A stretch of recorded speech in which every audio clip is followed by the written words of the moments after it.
मेरा नाम तनु है। मेरी उम्र 18 साल की थी जब मेरे घर वालों ने शादी कर दी थी। दरअसल मेरी शादी नहीं हुई थी, मुझे बेच दिया था। जी हाँ, मेरे घर वालों ने अपनी गरीबी दूर करने के लिए मुझे बेच दिया था और उन्होंने इस बात को बुरा नहीं समझा। मुझे खरीदने वाला व्यक्ति एक 40 साल का आदमी था जो मशहूर देसी जड़ी बूटियों का वैद्य भी था। हम लोग गांव में रहते थे और गांव में पहले भी यह सब कुछ होता था कि लोगों ने अपनी बेटियां दी और उनके बदले पैसे ले लिए। इस बात को हमारे यहाँ बुरा नहीं समझा जाता था। मेरे दिल पर क्या गुजर रही थी यह तो सिर्फ मैं ही जानती थी।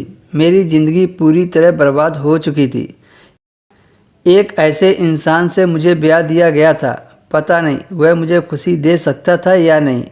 घर वाले इस बात से खुश थे कि उसका अपना घर है, घर में खाना पानी दौलत की रेल पेल है और सास ससुर भी नहीं है क्योंकि उसके माँ बाप इस दुनिया से जा चुके थे।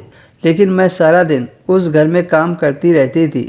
वहाँ पर मुझे मोहब्बत करने वाला कोई भी नहीं था। इस आदमी के लिए मैं सिर्फ एक नौकरानी थी। उसने एक छोटा सा कमरा बना रखा था। वह सारा दिन उस कमरे में बैठा रहता था। वहीं पर उसको चाय नाश्ता पानी खाना सब कुछ चाहिए होता था। अगर मुझे देने में ज़रा सी भी देर हो जाती थी तो वह मुझे बहुत बुरी तरह डांटता था और कहता था कि बदतमीज़ औरत किसी काम की नहीं है, कम से कम खाना तो टाइम से दे दिया कर। दिन रात मेरी बेइज्जती करता रहता था। उसने मुझे ज़रा सी भी मोहब्बत नहीं दी कि चलो पहले दिन की दुल्हन है, और ना ही मेरे साथ सुहागरात मनाई। बस मुझे इसी तरह डांटता रहता था। जैसे मैं उसकी ग़ुलाम हूँ वैसे मैं ग़ुलाम की तरह ही थी, क्योंकि उसने तो मुझे खरीद रखा था। मैंने एक रात अपने पति से कह दिया कि मेरे कमरे में आकर मेरे साथ सो जाओ, मुझे डर लग रहा है। असल में मुझे डर नहीं लग रहा था, मैं बस अपने पति के साथ अपना रिश्ता बनाना चाहती थी। मैं चाहती थी कि हम भी पति पत्नी की तरह रहें, मुझे नौकरानी बनाकर मत रखे।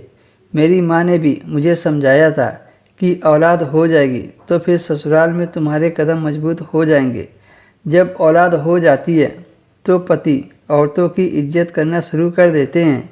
यही सोचकर मैंने अपने पति को कमरे में बुलाया था, पर उन्होंने वो काम करने से मना कर दिया।